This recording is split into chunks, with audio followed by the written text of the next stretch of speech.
Hello all, welcome to import export. आ गया हूं मैं एक और नए टॉपिक के साथ, वारफेज चार्जेस। अभी मैंने एक शिपमेंट को इंपोर्ट किया था और इंपोर्ट करने पर जो फ्रेट फॉरवर्डर थे उन्होंने अपने बिल में ये चार्जेस इंक्लूड कर दिया। अब हो सकता है आप जानते हो इसके बारे में। आज मैं इसके बारे में आपको डिटेल से बताऊंगा, ये कहां पर लगता है, क्यों लगता है, किस लिए हमें देना पड़ता है, कहां पे आप इससे बच सकते हो, उसके साथ मुझे कितना खर्च आया, मुझे कितना पे करना पड़ा अपने शिपमेंट के अकॉर्डिंग, वो सारी डिटेल भी मैं आपके साथ शेयर करूंगा। तो ये वारफेज चार्जेस के लिए बहुत अच्छी वीडियो होने वाली है। उसके अलावा मेरे कुछ सब्सक्राइबर ने मेरे से कमेंट किया था कि मेरी वीडियो ढूंढने में उन्हें थोड़ा दिक्कत होती है क्योंकि वो एक यूनिक नाम नहीं होने की वजह से। तो यहां पर आप देख सकते हो, अब मेरी जितनी भी वीडियो अपलोड होगी, मैंने अपने चैनल का नाम भी चेंज कर दिया, इसमें मैंने अपना नाम डाल दिया है mister Ansari, import export bye mister Ansari. अब आपको क्या करना है, अगर आप कोई वीडियो सर्च कर रहे हो तो उसका टॉपिक डालोगे और टॉपिक के बाद जो है मेरा नाम मिस्टर अंसारी डाल दोगे, बाय मिस्टर अंसारी।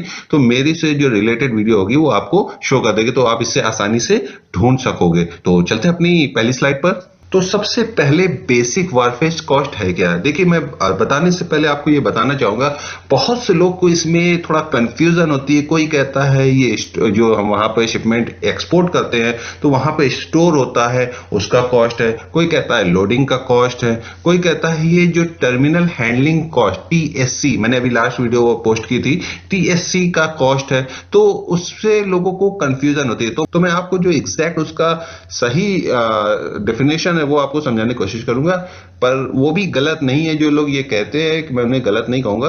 एक्चुअली होता क्या है कि अलग अलग कंट्री है, तो हर कंट्री में थोड़ा थोड़ा सा रूल चेंज होता रहता है कंट्री के अकॉर्डिंग, क्योंकि हम जिस कंट्री में रहते हैं हमें उस कंट्री का रूल फॉलो करना पड़ता है। तो उसके लिए जो थोड़ा सा डेफिनेशन चेंज हो जाती है, पर मैं एक जनरल डेफिनेशन आपको समझाता हूं जिससे जो आप कहीं पे भी यूज करोगे तो वो आपके लिए बेहतर होगा, पर गलत कोई नहीं होगा। ठीक है, तो यहां से मैंने एग्जांपल लिया। आप सपोज करिए आपका जो शिपमेंट है पोर्ट एरिया यहां से स्टार्ट हो गया, यानी कि आपका जो एक्सपोर्ट किया आपका शिपमेंट ट्रक से, ट्रेलर से, जैसे भी निकला वहां पे पोर्ट एरिया में आके वहां पे खड़ा हो गया। ठीक है, यहां से पोर्ट एरिया स्टार्ट हो जाता है। कभी कभी आप देखोगे ट्रेलर जो होता है, ट्रक होता है, वो डायरेक्ट पोर्ट तक पूरे डॉक तक जाता है। ठीक है, उस पर मैं नहीं जाऊंगा। उसके बाद ये भी होता है, जब ये शिपमेंट यहां पर पहुंचता है तो वहां पे स्टोर करके रखा जाता है। क्या होता है कि अब ये पहले से बुकिंग करना पड़ता है, तो हो सकता है कि 5 दिन 6 दिन के लिए वो वहां पे रखा रहेगा। उसको उसी के अकॉर्डिंग जो पहले शिप आएगी, जो उसका पहले माल है वो आगे रखा जाएगा, फिर उससे पीछे रखा जाएगा, फिर उसके पीछे रखा जाएगा। तो इसी में लोगों को कंफ्यूजन होता है, तो लोग कह देते हैं कि वारफेज कॉस्ट इसी को कहते। तो मैं मेरे समझ से वारफेज कॉस्ट इसे नहीं कहेंगे। और सपोज करिए वो शिपमेंट वहां पर अभी रखा हुआ है। ठीक है, रखने के बाद आप देखोगे जहां पर डॉक एरिया होता है, यानी कि एक एरिया आप देखोगे इसे क्रेन वगैरह लगा होगा, सारा चीज वहां पे लगा होता है। वो क्या करते हैं, उस क्रेन की हेल्प से उसको उठाते हैं और वहां पे जो डॉक एरिया होता है, जैसे ये यहाँ पे आप देख सकते हो, ये जो शिप है वहां पर पार्क है। ठीक है, जैसे कहते हैं डॉक पर बंद हो गई है। अब यहां से ये शिपमेंट को उठा के इसकी हेल्प से या किसी भी तरीके से इस पे चढ़ाया जाएगा।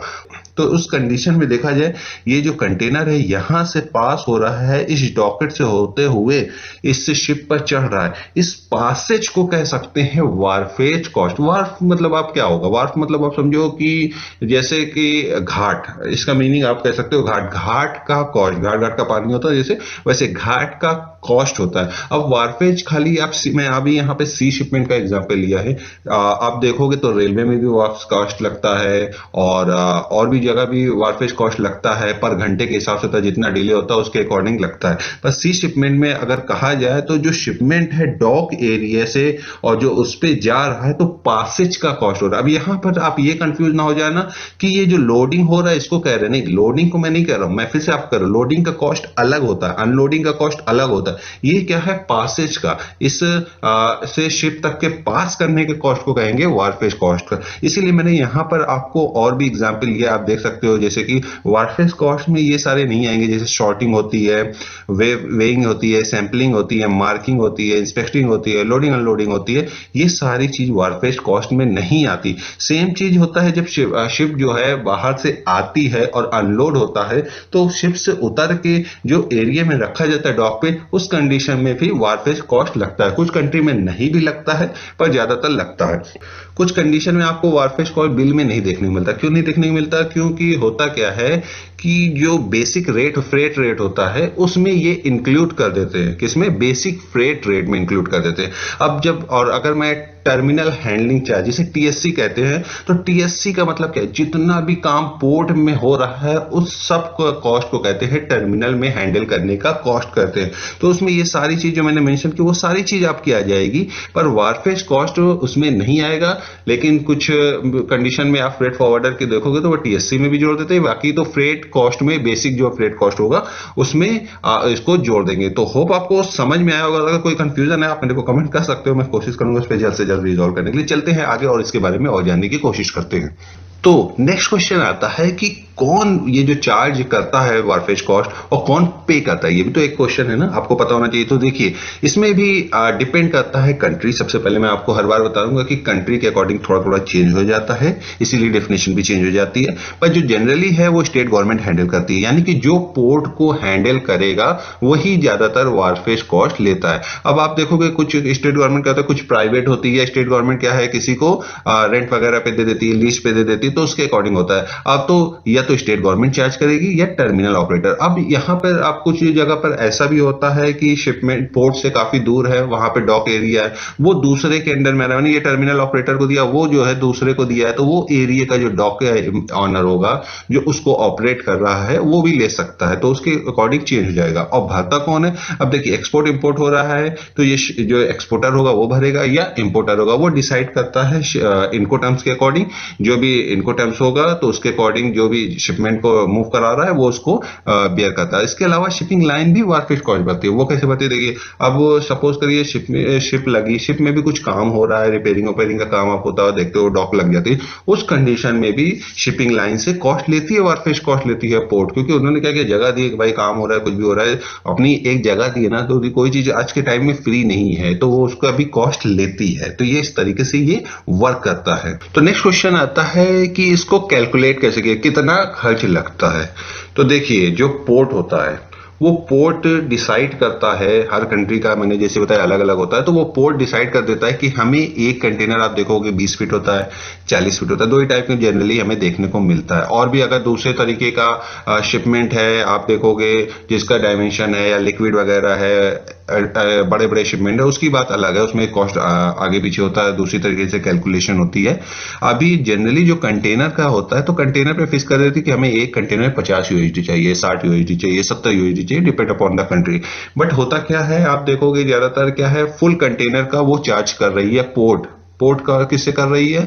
आपसे डायरेक्ट नहीं कर रही है। आप अगर फ्रेट फॉरवर्डर के थ्रू कर रहे हो तो उससे कॉस्ट चार्ज लेती है, ठीक है। तो या शिपिंग लाइन के थ्रू कर रहे हो तो उससे भी चार्ज ले लेती है, जो भी उसको हैंडल कर रहा है। अल्टीमेटली देता कौन है? हम देंगे भाई, क्योंकि हम शिपमेंट को मूव करा रहे हैं। अब वहां पर सपोज करिए ये जो शिपमेंट है आपने क्या किया, एलसीएस शिपमेंट लिया, यानी कि आपने इतना ही हिस्सा लिया, पूरा कंटेनर नहीं है, तो आपको क्या पूरे का कंटेनर का कॉस्ट देना पड़ेगा? नहीं। अब फ्रेट फॉरवर्डर तो आपसे लेके आगे भरेगी ना पोर्ट को, आप तो जाओगे नहीं डायरेक्ट देने। तो वो क्या करेगी, आपका देखेगी वेट क्या है और आपको देखेगी वॉल्यूम, यानी वेट जो होता है आप देखोगे टन में, किलोग्राम में आपको देखने को मिलेगा, और जो क्यूबिक वॉल्यूम जो होता है क्यूबिक मीटर में जनरली यहाँ पे जो कंटेनर आपके शिपमेंट है उसको मेजर करती है। तो दोनों में जो ज्यादा होगा उसके अकॉर्डिंग वो कॉस्ट को इससे डिवाइड कर देगी, और जो उस पोर्ट का जैसे 50 यूएसडी है तो आपका अगर 50% 30% जितना भी आ रहा है वो आपसे चार्ज करेगी। तो 60-70 यूएसडी 50 यूएसडी के करीब लग जाता है पूरे फुल कंटेनर का, जनरली जो मैंने देखा है। तो नेक्स्ट है वारफेज कॉस्ट जो है, इस दुनिया में बहुत सारे पोर्ट हैं, तो कौन सबसे ज्यादा इससे अर्न कर रहा है? तो जो ऑब्वियस सी बात है, जो सबसे ज्यादा बिजी पोर्ट होगा, सबसे ज्यादा शिपमेंट हैंडल करेगा, उसको ही ज्यादा से ज्यादा वारफेज कॉस्ट मिलेगा। और आगे बढ़ने से पहले अगर आप मेरे चैनल पे नए हो और आपको मेरी वीडियो पसंद आती है तो प्लीज लाइक और सब्सक्राइब जरूर करिए हमारे चैनल को, जिससे आपको इंपोर्ट एक्सपोर्ट से रिलेटेड नए नए वीडियो मिलते रहे। और अगर आपको कोई वीडियो आप मेरे से कमेंट्स करके बनवाना चाहते हो तो आप मेरे को कमेंट्स भी कर सकते हो, और मैं सेम वीडियो इंग्लिश में भी, अगर आप इंग्लिश में इंटरेस्टेड हो, इंग्लिश में जानना चाहते हो तो आप वो भी कमेंट कर सकते हो। तो वो मैं जो मेरी वीडियो पहले से बनी हुई है मैं उसे इंग्लिश में कन्वर्ट करके आपको समझाने की कोशिश करूंगा, ठीक है।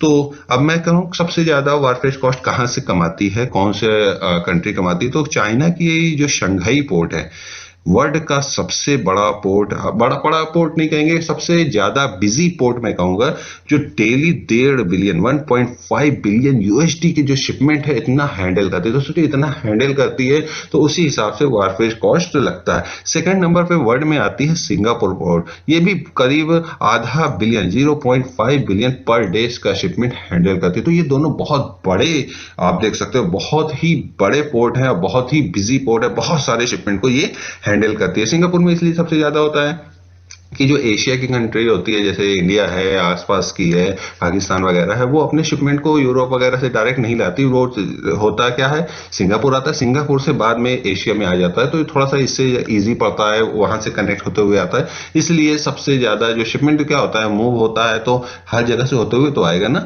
इसलिए सिंगापुर को लोग पहली पसंद मानते हैं। सिंगापुर पर टच जरूर रहता है और वहां से होते हुए आती है। तो जो मैंने शिपमेंट इंपोर्ट किया था, आप यहाँ पर कॉस्ट की सारी डिटेल लिखी हुई है, आप देख सकते हो। सबसे पहले तो मोड क्या था, एलसीएल, यानी कि फुल कंटेनर नहीं था, लेस देन कंटेनर लोड था। टाइप ऑफ बॉक्स जो थे वो 3 बॉक्स थे, वो उसके अकॉर्डिंग सेपरेट हो गया था, ठीक है। दूसरा है कहां से था, साउथ कोरिया से वो इंडिया आना था, चेन्नई पोर्ट पर, इतनी दूर का था। किस टाइप का जो कंटेनर है वो किस टाइप में आ रहा था, 40 फीट के हाई क्यूब कंटेनर में आ रहा था।